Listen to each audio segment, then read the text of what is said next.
Olá, bom dia, tudo bem com vocês? Começa agora mais um Jornal da Manhã, entrevistas especiais comigo, Patrícia Caldeirão. Muito obrigada pela participação aqui através do YouTube, das nossas redes sociais, dos nossos tocadores de podcast. E você também acompanha esse programa ao vivo pela Jovem Pan 92,9. E conforme o prometido, todo mês de março a gente vai ter um tema aqui importante falando do universo feminino. E hoje eu trouxe a Giane Pontes, ela que é consteladora e mentora de mulheres. Então o que não vai faltar aqui é assunto de mulheres, né, Giane? Claro que não mesmo. Muito obrigada pela sua presença, viu? Eu agradeço. Giane, você estava contando a tua história, que quando você chegou nos entas, né, que é 40, 50, 60... E eu também já estou no ENTA, você chegou num momento que você falou, opa, eu preciso ver o que está acontecendo, porque a cabeça não está legal, o corpo está pedindo ajuda. O que você precisou buscar para poder entender um pouquinho mais o que estava acontecendo com o teu corpo e com a tua cabeça? Então, na verdade, desde muito jovem eu me sentia, né, muitas vezes triste. Hoje eu sei que eu tinha um quadro depressivo, mas na época eu nunca cuidei e tudo. E quando eu cheguei na maturidade, isso se exacerbou de verdade. E o que é que eu precisei fazer? Eu precisei parar, silenciar, olhar para mim e mergulhar mesmo nas minhas sombras e descobrir o que estava acontecendo, qual era o meu lugar, né, nessa situação toda. E, de repente, eu me vi fazendo um curso de constelação familiar e pensamento sistêmico, onde eu olhei para várias questões da minha vida, pessoal, profissional, e me virei do avesso. E eu lembro que eu pensava, né, nesse tempo assim, eu me imaginava um boneco de Lego, onde cada pecinha que ia entrando ia fazendo sentido. E a partir daí, então, eu percebi que a vida era muito mais leve, muito mais tranquila do que quando eu estava antes dos 40, era muito mais pesado do que pós 40, 50, né? Ficou e a gente sabe também que nesse período a gente também enfrenta a menopausa, né? Sim. Porque os hormônios, eles simplesmente alteram todo o corpo, não só físico como mental, né? Os hormônios, eles mexem com tudo.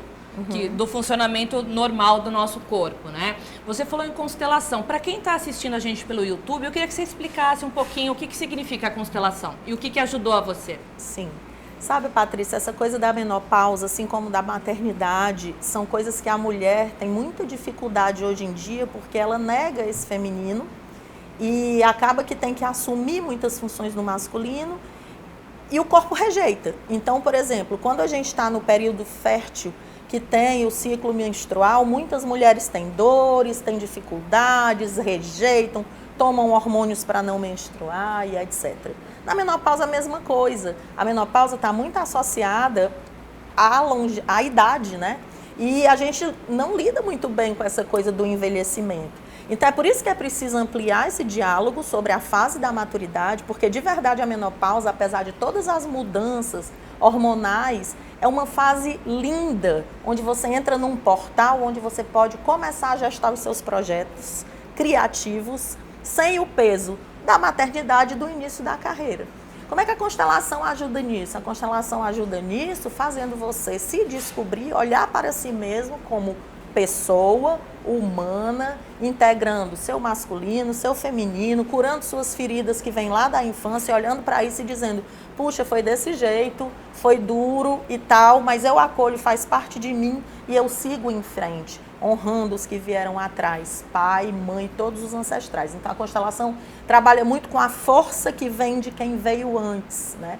E quando a gente integra isso, a gente se sente forte, ancorado, para enfrentar tudo, inclusive a menopausa. E aí tudo se modifica, porque na verdade a gente fica muito focado nos calores, nas dores. E olha que eu já tive fibromialgia, eu já tive muitos calores, eu já tive muitas dores.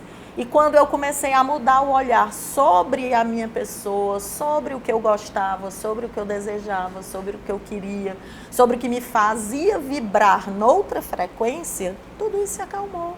Porque de verdade eu comecei a me aceitar, comecei a aceitar a idade que estava chegando. Essa semana, acho que foi essa semana, foi semana passada, estava conversando com um médico, amigo meu, cirurgião plástico, eu estava dizendo para ele, meu amigo, como foi libertador fazer 50 anos? Como foi libertador? porque finalmente eu me libertei dessa caixa, desse rótulo da vaidade. E quem me conhece sabe que eu sempre fui muito vaidosa. Mas não é no sentido de se libertar da vaidade para não se cuidar mais, não se trata disso. Mas é para ter um cuidado responsável com a saúde, sabe? Para ter um cuidado responsável com aquilo que te violenta todo dia. Então você não cabe dentro dos mesmos padrões de todo mundo e você precisa saber quais são os seus. E não existe certo nem errado. Existe o que é bom para você, o que te faz bem, né? Então é nesse sentido que a constelação ajuda, para a gente olhar para si. E tem uma coisa muito importante que a constelação faz. E é aí que as pessoas, às vezes, ela te traz para a autorresponsabilidade da tua própria vida. Ela tira as pessoas que você culpa, não tem mais nenhum culpado. É você com você na sua responsabilidade de cuidar de si, olhar para si e fazer o melhor por si. Mas eu imagino, Giane, até porque eu vou trazer a minha experiência, porque eu estou passando por esse período da menopausa, né? E eu acredito que muitos dos nossos espectadores, telespectadores, sim, ouvintes, devem estar em casa perguntando, Patrícia, mas assim, a Giane está falando de uma forma tão fácil, né? Tudo numa tranquilidade, mas é evidente que você teve que passar pelo turbilhão de informação para poder chegar nesse momento mais suave que você está da sua vida. Eu não alcancei ainda esse estágio, mas pretendo. Mas assim, trocando em miúdos, né? O quanto tempo isso dura? O que a pessoa precisa fazer assim para dar o pontapé inicial, para poder virar essa chave? Porque a gente sabe que a menopausa, a menstruação, o corpo feminino ainda é um tabu, né, para ser desmistificado. Então, quando você fala assim, estou na menopausa, não é qualquer mulher que tem essa coragem de chegar e falar, estou na menopausa. Parece que está brigando com alguém ou xingando alguém. Quando você falou que você precisava virar essa chave porque você estava perdida, sentindo um vazio. Sim. Quanto tempo isso durou para você falar assim, não, legal, agora eu encontrei o meu caminho, eu sei o que eu quero. Para quem está em casa, fala assim, opa, acho que tem chance. O que aconteceu comigo não é diferente do que acontece com as mulheres no geral. Existe uma psicóloga, psicanalista, que é a Clarice Pincola, que escreveu o livro Mulheres que Correm com Lobos. E ela traz o arquétipo da mulher selvagem. E o arquétipo da mulher selvagem diz só uma coisa. O livro é complexo, muito complexo. Mas ela diz uma coisa, que é preciso resgatar essa essência da mulher e do feminino. E acolher isso como sendo parte perdida ao longo de gerações e gerações, para que a gente pudesse se inserir no mundo masculino que a gente vive, de sobrevivência, de tudo. Então, quando a gente nega a menstruação, a menopausa, a gente está negando a essência do feminino e dizendo o seguinte, a nossa ciclicidade, negando a nossa ciclicidade. Mulheres são cíclicas, eu acho que já aconteceu com você, tem dias que você acorda mais introspectiva e mesmo assim tem que dar conta do frenesi do dia a dia. Tem dias que você acorda com o humor diferente, nós somos assim. E quando a gente passa a se observar nesse sentido, a gente passa a perceber que tem um ritmo e cada uma tem o seu. Então quando você diz é fácil, nem é tão fácil assim. É por isso que eu estou te perguntando. Eu imagino que eu falei antes, que deve ter durado um tempo, hoje, né, para é esse mais ciclo. fácil porque eu me dei a oportunidade de observar o meu próprio ciclo. Então, vou te dar um exemplo. Se eu tiver que acordar todo dia às 5 horas da manhã e fazer minha agenda contada, que é, né, ali dando conta, eu vou ficar muito irritada. Eu preciso dormir um pouco mais, eu durmo mais tarde à noite, esse é o meu jeito de ser.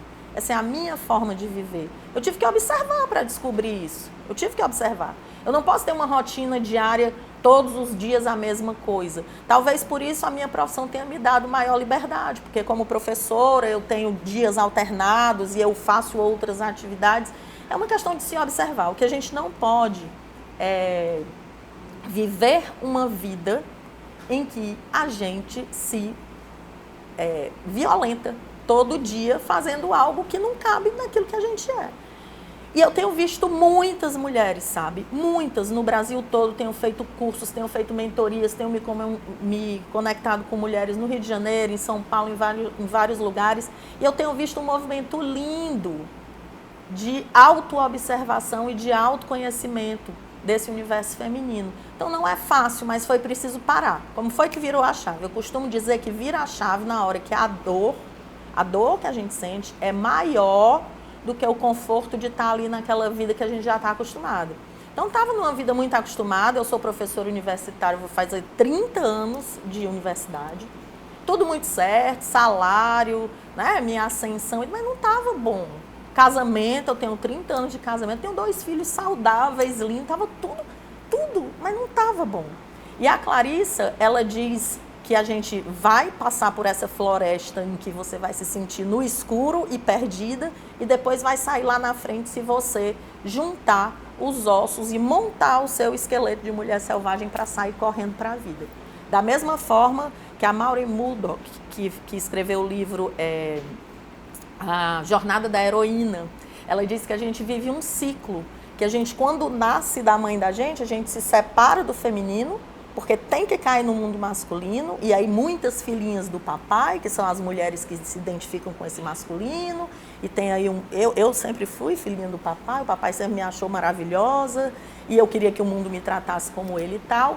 Você casa, você tem filho, você faz sua carreira, e de repente você cai nesse vazio. É um ciclo que ela desenha, você cai nesse vazio. Quando você cai nesse vazio, você começa a repensar, e só tem um caminho para a cura. É fazer as pazes com o feminino. O que é fazer as pazes com o feminino? É entender que todas as mulheres, todas as suas ancestrais, toda a sua parte feminina faz parte de você e tem sonhos que você carrega. Fazer as pazes com isso, integrar esse feminino ao masculino e ficar equilibrado. Foi mais ou menos o que eu falei anteriormente. Mas demorou muito tempo para... Não tem um tempo específico, não tem um protocolo, cada uma tem a sua forma de fazer, o seu jeito de fazer, caminhos de fazer. O meu caminho é diferente do seu. O meu, vou te dizer quanto tempo durou, mais ou menos, para eu chegar desse vazio profundo para o que eu estou hoje, que na escala Hawkins eu estava no último ponto lá do laranja e hoje eu me vejo lá no roxinho, no lilás, lá em cima. Durou 3 anos para mim, né? O primeiro ano foi terrível, o primeiro ano foi muito complicado, porque eu vi que o mundo não era culpado de nada, eu é que tinha que mudar. E quando eu mudei minha frequência, mudou a frequência de tudo que estava ao meu redor e mudou a frequência da minha vida. Giane, a gente vem de uma outra geração, né? Eu tenho uma filha mulher, você também, que é adolescente, a minha vai fazer 18 anos. Eu queria entender se essa geração dessas mulheres que estão aí entrando, né, no mercado de trabalho, se transformaram já em mulheres, né? Então estão vivendo esse momento da menstruação, do namoro, da paquera. É diferente do que a gente teve que se adequar lá atrás, quando a gente tinha que perguntar. Eu tinha vergonha de falar sobre menstruação com a minha mãe, por exemplo. Hoje em dia não mais. Então você acredita que essa geração essa geração vai ter menos problema para poder se adaptar a esse universo? Patrícia, sem dúvida alguma, a gente teve muitos avanços, né, de liberação do feminino. O feminismo teve aí fazendo todo um papel. Agora nós falamos de feminismo espiritual, onde as mulheres se libertam de determinadas coisas e se unem em torno dessa grande alma do feminino.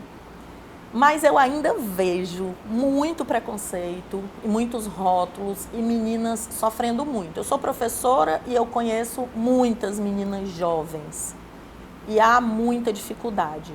É diferente hoje? Claro que é. Muita informação, está tudo à mão, elas têm como encontrar isso com muita facilidade. Se antes a gente conversava entre as colegas e entre as amigas, hoje elas vão mesmo para o YouTube, para as redes sociais, e a conexão, né, entre elas é muito maior. Enfim, a informação acho que é mais fácil de acontecer. Para mim não foi tão difícil, porque eu tive uma mãe muito liberal, muito tranquila nesse sentido, e ela rompeu com muitas coisas, né, na época dela, e trouxe muito isso para a minha vida. Eu converso muito com a minha filha, eu acho que toda mulher tem direito de ser quem ela deseja ser, senão eu estaria dizendo tudo da boca para fora. Eu não posso falar disso e agir diferente em casa. Toda mulher tem o direito de ser o que quer, de conversar sobre o seu corpo, de conhecer o seu corpo, de reconhecer sua intuição, né, de saber que ela tem esse superpoder da intuição. E o que é a intuição? É o silêncio da alma que te diz exatamente por onde ir.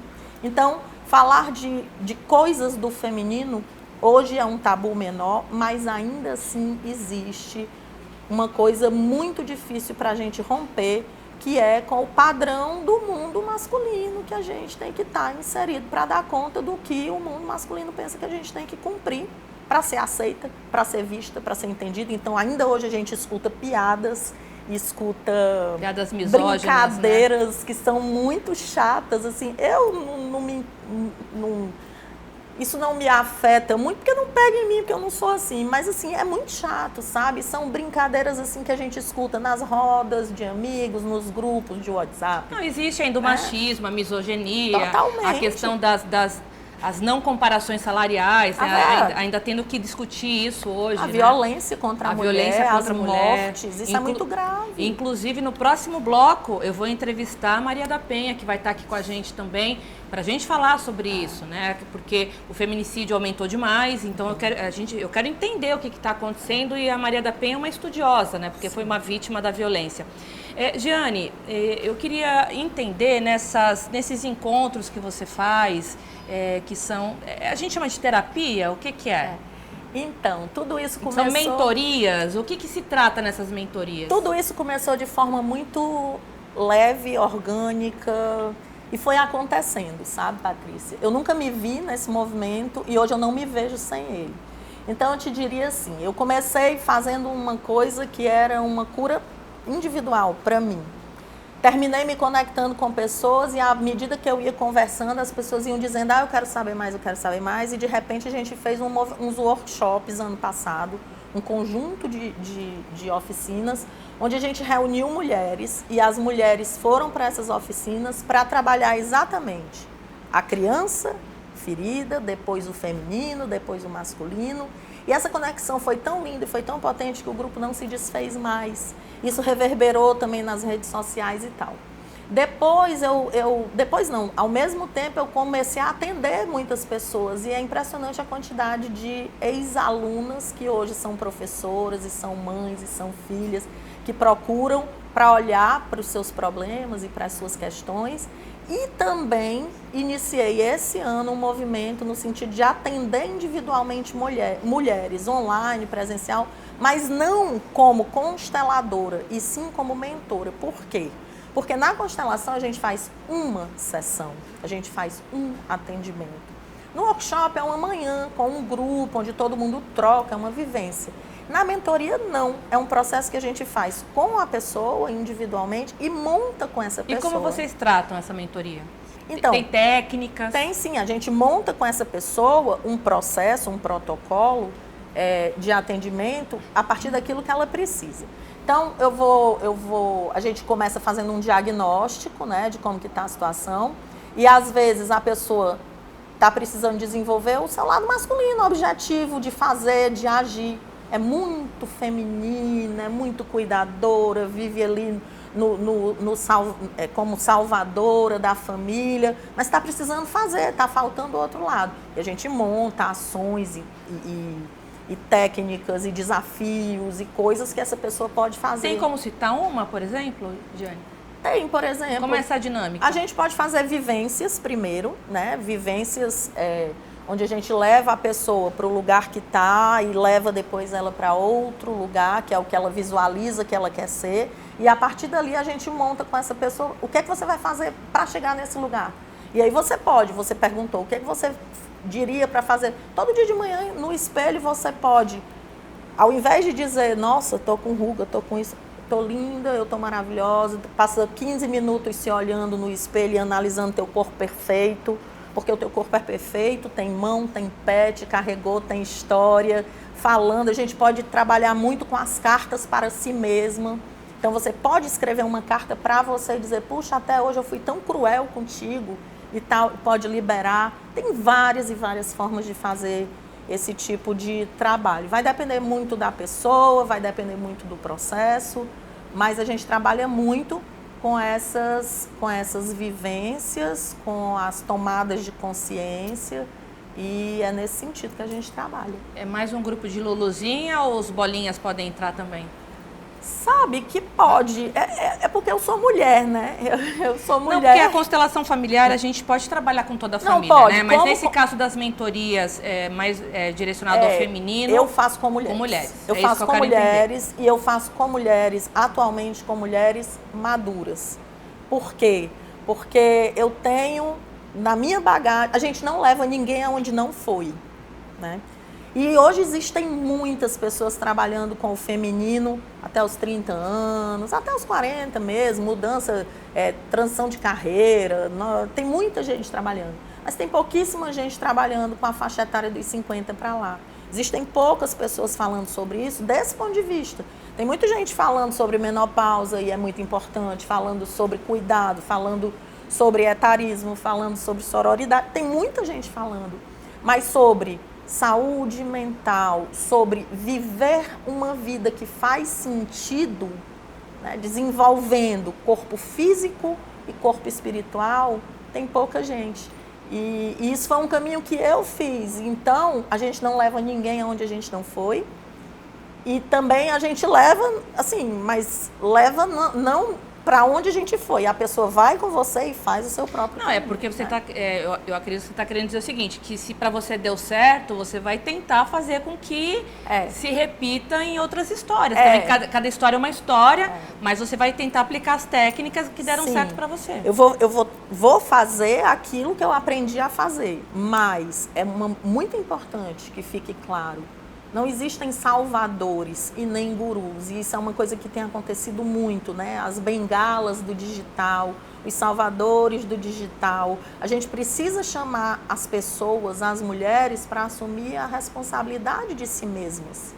Quem sou eu diante da minha vida? Você apresenta as ferramentas, mas a pessoa vai ter que saber usar, né? Eu não consigo saber o que você pensa, Patrícia. Você não consegue saber o que eu penso. A minha história, as minhas experiências são minhas. E os sentidos que eu faço a partir disso são meus. Mas eu consigo usar técnicas da PNL, da comunicação não violenta, do pensamento sistêmico, das constelações, de uma série de coisas que você consegue trazer consciência para determinadas coisas, né? Giane, foi ótimo estar com você essa manhã. É um prazer a gente sempre debater assuntos interessantes para poder trazer um serviço para o meu ouvinte, para o meu telespectador. Queria te agradecer, já fica convidada para uma próxima. E te convido, porque no próximo bloco eu vou receber aqui a Maria da Penha e a gente vai continuar falando, mas agora um pouquinho mais de um assunto do universo da violência, do feminicídio e de como ela, uma mulher tão batalhadora nesse assunto, nessa temática, virou até lei. Então, é um próximo bloco também especial. Eu queria te agradecer e a gente se fala numa próxima. Nossa, eu que agradeço. Muito obrigada pela oportunidade. Até mais. Obrigada. Olá, bom dia, tudo bem com você? Eu sou Patrícia Calderon e começa agora mais um Jornal da Manhã, entrevistas especiais de sábado. E eu tenho o prazer de receber hoje a minha entrevistada aqui no programa. A gente vai debater um assunto super importante. É a doutora Maria Isabel Achatz, ela que é oncogeneticista e coordenadora de oncogenética do Centro de Oncologia do Hospital Sírio-Libanês em São Paulo, um dos hospitais mais respeitados na área oncológica. Doutora, primeiramente eu gostaria muito de agradecer a tua presença aqui no nosso programa. É de suma importância todas as informações que a senhora vai trazer aqui para a gente, porque essa semana nós tivemos uma notícia muito triste aqui no Ceará, né? O cearense Regis Feitosa Mota, que é inclusive paciente da senhora, ele perdeu o terceiro filho vítima de câncer e ele descobriu que tem a síndrome Li-Fraumeni. É assim que se pronuncia? Isso mesmo. Então, eu gostaria demais de agradecer a sua participação e eu queria que a senhora falasse um pouquinho. Eu já conversei com o Regis, ele autorizou a gente falar sobre o caso, no caso específico dele, né? E o cearense vai saber de quem eu estou falando, porque o Regis, ele perdeu 3 filhos vítimas de câncer e ele também se trata em relação a um tumor no sangue. E eu queria que a senhora falasse para a gente um pouquinho dessa síndrome.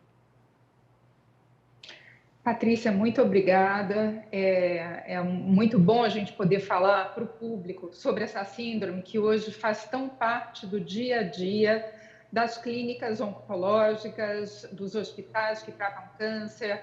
A gente tem na síndrome de Li-Fraumeni, uma síndrome que, na verdade, vai afetar a capacidade do nosso organismo de lidar com o câncer. Então, quem tem essa síndrome vai ter uma alteração em um dos genes do nosso organismo, que é o gene TP53, que é tão importante, que vai fazer com que a gente tenha a perda da supressão tumoral, da principal supressão tumoral do nosso organismo. Como que eu posso falar isso de uma forma mais clara? Se a gente pensar no nosso organismo todo como um organismo que o tempo inteiro sofre alterações. A gente sabe que quando a gente vai para o sol e a pele da gente descasca, é porque a pele sofreu, então, danos da radiação do sol, da radiação ultravioleta. E o nosso corpo, por conta desses genes supressores de tumor, a gente tem a possibilidade de evitar que essas células que estão na nossa pele continuem sobrevivendo com erros que são muito importantes e elimina essas células. O que acontece numa pessoa que tem a síndrome de Li-Fraumeni? Ela tem em cada uma das células do seu corpo a dificuldade, né, da supressão tumoral. Ela tem uma dificuldade de lidar com esses erros que acontecem no DNA por conta da falta dessa proteína. Então, a síndrome de Li-Fraumeni leva os indivíduos que têm essa alteração a um risco que muitas vezes chega a 80%, 90% do desenvolvimento do câncer. Doutora, eu li que o problema, como a senhora também já citou, é originado pela mutação de um gene da produção da proteína P53, né? E essa proteína, ela impede aí o crescimento de tumores. Então, a pessoa que falta essa proteína acaba não tendo no organismo o ataque de defesa suficiente para combater esse câncer, é isso? Isso, a gente não tem a possibilidade de fazer com que essas células parem de se dividir de forma errada, né? Então, essa proteína P53 faz com que essa célula interrompa a sua divisão para que outras proteínas consertem. Como na pessoa que tem a síndrome de Li-Fraumeni essa parada não acontece, a célula então é encaminhada para uma morte precoce, que a gente chama de apoptose. Com isso, quem tem o P53 fica com as células do organismo assim, num contexto do DNA, na sua sequência de origem, mantida. E quem não tem esses erros mais frequentemente e, como você disse perfeitamente, não tem a mesma capacidade de lidar com a exclusão de células que podem virar um câncer. Eu vou falar de uma forma mais fácil para quem está nos ouvindo aqui pela Jovem Pan, quem está nos assistindo pelo YouTube, pelas nossas redes sociais e também é transmitido pelos tocadores de podcast. Só para eu entender, porque eu tive um caso na família, o meu pai morreu vítima de um glioblastoma, que é um tumor cerebral primário, né? Então, muito se discutiu, isso eu vou perguntar para a senhora, se teria algum tipo de problema hereditário. E eu ouvi que quem tem essa síndrome, né, esse problema genético, a síndrome de Li-Fraumeni, é como se fosse que a célula guardiã não conseguisse proteger, né? Não conseguisse detectar essa mutação das células doentes, é isso? Olha, primeiro de tudo, eu sinto muito pelo seu pai, é uma situação muito difícil e só quem tem alguém próximo assim consegue entender o que é a dor de perder um familiar. Então, quando a gente tem uma situação como um glioblastoma, que é um tumor de cérebro extremamente agressivo, a gente sabe que aproximadamente 15% desses tumores têm uma origem hereditária, né? E que origem é essa? Pode ser em vários desses genes que são supressores de tumor. Quando a gente fala da síndrome de Li-Fraumeni, ele é o principal gene supressor de tumor. Daí esse apelido de guardião do genoma. Por quê? Porque todo mundo tem ele, todas as células do corpo funcionando o tempo inteiro e se você tem a síndrome, ele não vai funcionar adequadamente. Ele não vai ser produzido, então ele não vai encontrar, por exemplo, a célula do cérebro que estava começando a se dividir de uma forma muito errada, e não vai fazer com que essa célula seja eliminada. E com isso, infelizmente, uma célula que tem erros no seu DNA e que fica se dividindo, cada vez ela acumula mais erros e você tem aí a origem do câncer. Então, realmente, esse guardião do genoma, que é o P53, a proteína P53, todo mundo precisa dela funcionando no organismo. E se você tem a síndrome, você não vai ter essa produção e, por isso, você vai ter câncer em idade mais jovem, e daí os tumores na infância, na adolescência, e muitos tumores. Então, cada pessoa que tem a falta do P53 vai ter um risco muito grande ao longo da vida de desenvolver um câncer. Então, são dois problemas que a gente precisa ficar atento, e por isso que eu convidei a doutora para falar sobre esse assunto, da gente tentar desmistificar esse assunto, né? Porque, por exemplo, o meu pai faleceu há 2 anos e, como a senhora falou, e eu fui cuidadora dele, é uma doença terrível, o glioblastoma, mata a pessoa em 3 meses. Até hoje eu não consegui me recuperar, porque meu pai era uma pessoa sadia, esportista, então a gente realmente até hoje tenta entender como ele adquiriu esse tumor cerebral, né? Só que os tumores, eu estudei muito sobre o assunto, eu virei quase uma geneticista, viu, doutora?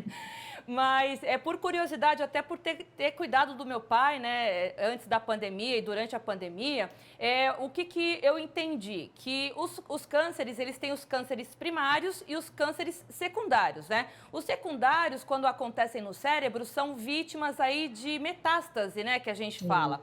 E no caso do glioblastoma, é um tumor primário cerebral que já vai direto no cérebro. A pergunta que eu faço para a senhora é o seguinte: em relação a essa preocupação com a hereditariedade, né, já que o glioblastoma é um câncer primário. Então, por exemplo, a gente não sabe, no caso, os pais do meu pai, os avós, não tiveram nenhum problema de câncer. Mas eu e os meus irmãos, seria necessário a gente fazer esse teste genético para entender se existe essa possibilidade dessa síndrome com a gente?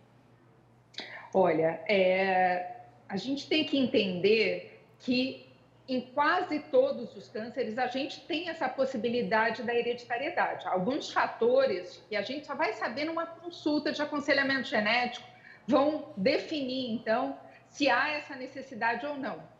Se não tem nenhum caso de câncer na família, naquela família enorme, né, os tios não tiveram, os pais não tiveram, os irmãos não tiveram, os filhos não tiveram câncer. Nesses casos, geralmente, a gente considera como um provável câncer isolado. Só que, se ele acontece numa idade muito jovem, isso já muda. E por que a gente vai querer encontrar se é hereditário ou não? Isso é fundamental, porque isso vai me possibilitar saber se existe mais alguém na população, né? Na verdade, mais alguém dentro da mesma família que tem risco. Então, vamos pegar um exemplo de uma pessoa que descobriu o Lifraumene. Ele, né, teve um tumor em idade jovem, fez o teste genético e descobriu que ele tem Lifraumene. Então, ele sabe lá no meio do DNA qual é o ponto que está alterado e vai poder olhar nos filhos, nos irmãos, nos pais, quem tem essa alteração.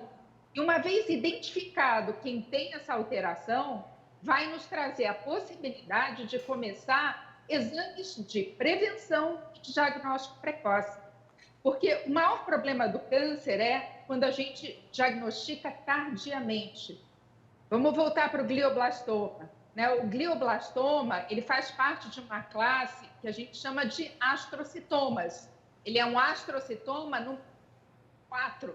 Então, antes disso, tem o grau 1, o grau 2, o grau 3. O astrocitoma grau 1 e grau 2, na maior parte das vezes, a gente encontra, se está no lugar do cérebro de fácil acesso, é possível retirar esse tumor e a pessoa vai ficar bem. O glioblastoma, uma das hipóteses é que ele passe por todos esses graus antes de realmente se transformar nesse tumor que dificilmente a gente vai ter um tratamento adequado. Então, a ideia da prevenção e do diagnóstico precoce qual é? Se a gente tem uma pessoa na família que tem a síndrome de Lifraumene e a gente descobre que a gente herdou essa alteração, o acompanhamento, para você ter uma ideia, começa no momento do diagnóstico, seja ele num recém-nascido, porque eu tenho crianças que eu acompanho que foram diagnosticadas com câncer no cérebro, mas de um tipo um pouco diferente do glioblastoma, com 3 meses de idade, com 5 meses de idade. Então, crianças que, na verdade, muitas vezes já dentro do útero da mãe tinham um tumor. E essas crianças, eu tenho o exemplo de um menino de 5 anos que está vivo até hoje, apesar de ter sido diagnosticado com 3 meses com tumor de 6 centímetros no cérebro. Por quê? Porque ele foi diagnosticado rápido, a gente tratou de forma adequada, a gente conseguiu tirar num momento ainda que era possível fazer a cirurgia.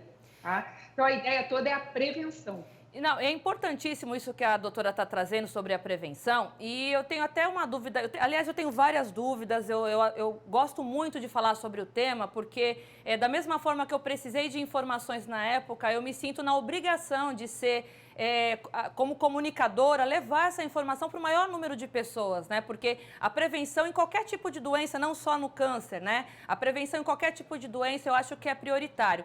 O que eu queria perguntar para a senhora, se essa síndrome ela tem cura, ou quando se descobre que tem a síndrome com esse defeito nesse gene que nós carregamos na nossa carga genética, tem cura ou não? Tem só tratamento? Quem tem a síndrome nasceu com a síndrome problemática e a única coisa que se deve fazer é só um acompanhamento. Eu queria que a doutora explicasse para mim. Ter uma síndrome genética não é uma sentença, muito pelo contrário. Ter essa falta da proteína P53 é apenas eu saber melhor como a pessoa tem que ser acompanhada. É a medicina que a gente chama de medicina de precisão. A gente sabe que aquela pessoa tem mais fragilidades. Então, uma vez identificado o gene alterado, a gente tem como fazer todos esses exames de acompanhamento. Vou te dar uma ideia em relação a isso, que parece uma coisa tão longe da população geral, mas não é. A gente publicou um estudo recentemente numa revista muito importante, que é o Lancet Regional Oncology, que é específico para os países que estão em ascensão. E o que a gente conseguiu ver nesse artigo é que pacientes que têm a síndrome de Li-Fraumeni vão ter a possibilidade de ser detectados com a mutação, fazer todo o acompanhamento. E se a gente pensar nisso pelo SUS brasileiro, e as contas que a gente fez e publicou foram com os valores do SUS no Brasil, a gente consegue implementar para todos os casos que têm indicação de teste genético pelo SUS, fazer todo o acompanhamento com esses exames que muitas vezes são caros, como ressonâncias magnéticas, e mesmo assim custar menos para o governo brasileiro, para o Ministério da Saúde, do que se a gente deixar aquele indivíduo da população ter um câncer, sofrer não só ele do tratamento com quimioterapia, radioterapia, fazer toda a família sofrer, porque não é fácil viver com alguém com câncer na família e perder essa pessoa. Então, é um cálculo matemático que a gente conseguiu fazer junto com uma economista que atualmente trabalha no MIT, dos Estados Unidos, que é um dos maiores centros de economia do mundo, confirmando que vale a pena a gente investir sempre nos nossos pacientes. Então, não é só para o paciente do Hospital Sírio-Libanês de São Paulo, que é um hospital de alto nível aquisitivo, mas para toda a população brasileira. A gente tem como encontrar quem são os pacientes em risco, quem são as famílias que têm risco e oferecer um melhor acompanhamento para essas pessoas. Não, e eu imagino, porque eu vou dar um exemplo do meu pai, porque foi um caso que eu acompanhei durante 2 anos e ele foi tratado pelo SUS no ICESP em São Paulo, né? No Centro de Câncer em São Paulo, e eu sei que ele teve acesso a medicamentos caríssimos pelo SUS. Então, pelo que eu estou entendendo da senhora, para se chegar numa situação onde o paciente vai ser tratado pelo SUS, onde ele vai ter acesso a essas medicações caras, seria bacana, então, que ele chegasse num processo de prevenção para nem precisar utilizar essa medicação. É isso, né? Perfeito, é exatamente essa ideia, né? E isso a gente fala do ponto de vista financeiro. E do ponto de vista emocional, né? Se você estivesse com teu pai do teu lado agora, né? Isso muda toda a perspectiva de uma família. E isso traz pessoas que são saudáveis, como seu pai era, traz pessoas que são capazes de produzir pelo nosso país e que vão ser tiradas de nós. Então, a gente fala do ponto de vista da saúde emocional e até da possibilidade de produção econômica do nosso país, né? Então, é uma coisa muito importante para a gente pensar. Detectar uma síndrome genética precocemente é fundamental, mas aí a gente precisa, então, que, primeiro, os médicos encaminhem e vocês, né, pessoas da população geral que tiveram pacientes, que tiveram familiares, irmãos, pais, filhos que tiveram câncer, que é considerado como raro ou atípico, por favor, procurem um geneticista, é fundamental. Doutora, eu falei com o Regis, que é paciente da doutora, e que infelizmente ele perdeu a terceira filha, que se tratava de um câncer, né? Nós falamos sobre o glioblastoma, mas quem tem essa síndrome, não necessariamente os filhos ou netos vão adquirir um tumor cerebral, pode ser qualquer tipo de câncer, né? Nesse defeito genético. É muito importante a tua pergunta, porque no Brasil a gente tem duas versões dessa síndrome.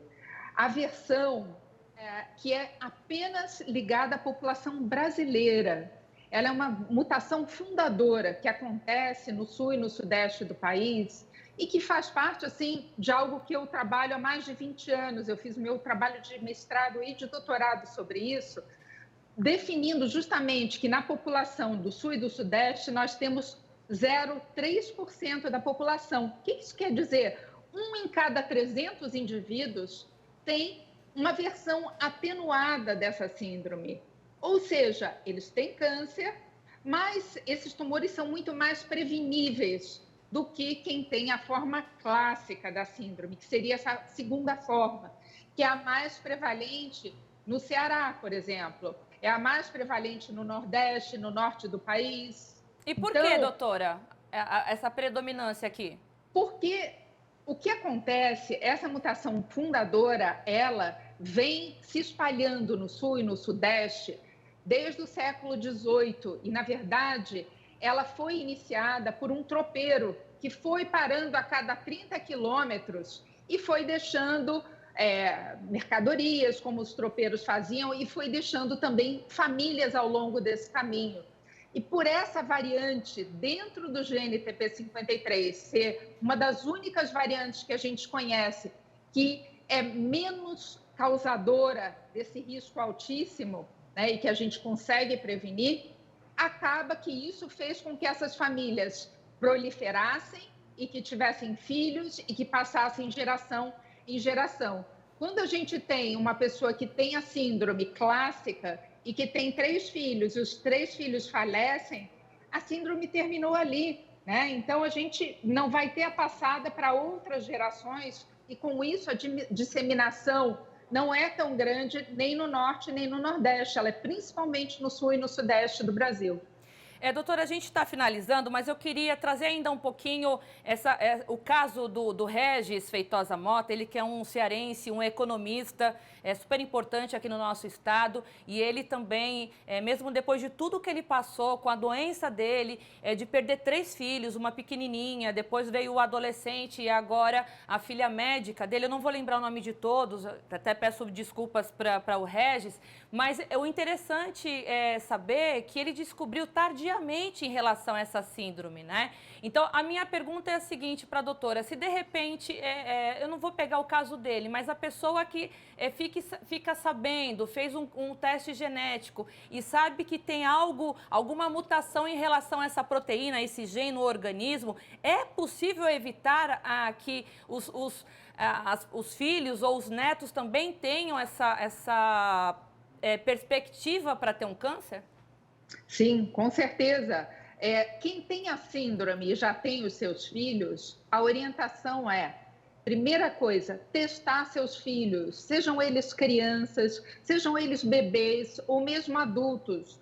Todo mundo vai se beneficiar de descobrir a síndrome antes de ter tido um primeiro câncer.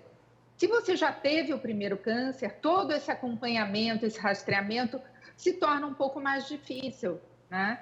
Agora, uma outra coisa importante da gente falar é que quem tem essa síndrome tem a possibilidade de ter filhos, se ainda não engravidou, sem a mutação, que é o que a gente chama de diagnóstico pré-implantacional.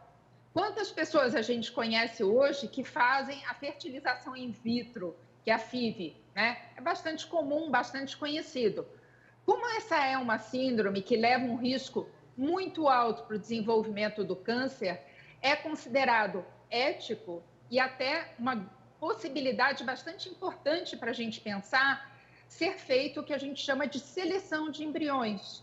Então, não é que os embriões vão ser jogados fora ou os embriões vão ser mortos, muito pelo contrário. Mas uma mulher jovem que faz uma seleção de embriões, ela vai ter, por exemplo, 10 embriões produzidos, como qualquer mulher que faz fertilização in vitro, algo entre 3 e 10 embriões. A única coisa é que os embriões que a gente tiver certeza que não tem a síndrome são implantados primeiro de tudo. E com isso, as famílias não vão ter a passagem dessa síndrome para as gerações seguintes. Deu para entender? Não, deu para entender muito.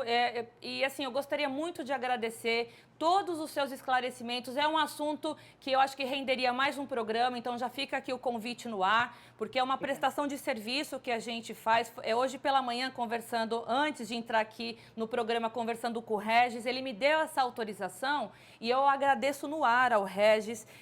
E os meus sentimentos, toda a minha força, a minha solidariedade, porque além de estar passando por todo esse drama que ele está passando, inclusive tratando da doença dele, né, tendo enterrado 3 filhos, ele ainda se disponibilizar a poder se expor, né, e falar na imprensa de toda a problemática para poder alertar. Eu imagino que com esse programa, doutora, no YouTube, que depois vai para o Brasil todo, a gente está orientando centenas de pessoas que estão ouvindo a gente aí, que vão tentar recorrer. E a última pergunta que eu queria fazer para a senhora é, a gente sabe que esses exames são caros, mas na rede pública é possível recorrer a esse exame?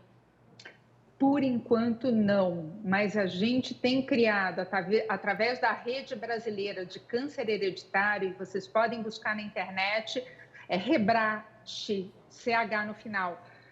Nós temos tentado deixar todos os indivíduos que precisam ser avaliados, pelo menos com a orientação de por onde seguir. Os testes genéticos hoje, a gente consegue, por exemplo, por alguns hospitais públicos, por menos de R$1.000. É caro, é muito caro para o brasileiro, mas às vezes as famílias fazem uma vaquinha, eles fazem um levantamento de dinheiro nos vizinhos. Então, eu tenho situações de qualquer lugar do Brasil, de pessoas que vêm e que acabam conseguindo testar. Então, não desanimem. Se vocês têm um caso semelhante na família de vocês, procurem a Sociedade Brasileira de Genética Médica, procurem a Rede Brasileira de Câncer Hereditário, que são completamente sem intenção de fundo lucrativo e que vão ajudar vocês a encontrar esse caminho de diminuir o risco do câncer na família de vocês. E meus sentimentos, então, para o Regis e para todos aqueles que estão passando por uma situação semelhante, né? Muito, muito difícil, e que a gente possa mudar a história e reduzir essas mortes, muitas vezes desnecessárias. Doutora, muitíssimo obrigada. Um bom dia para a doutora. E com certeza eu vou querer falar uma outra oportunidade com a senhora, porque tem ainda várias dúvidas. Não vai dar tempo de eu fazer as perguntas aqui dos meus internautas, dos meus telespectadores e ouvintes, mas eu vou guardar todas essas perguntas para poder fazer num próximo programa, porque hoje eu precisava realmente fazer esse né? Esse start aí para bater o papo sobre esse assunto. Muitíssimo obrigada, doutora. Um bom dia para você. Um ótimo dia. Muito obrigada. Até.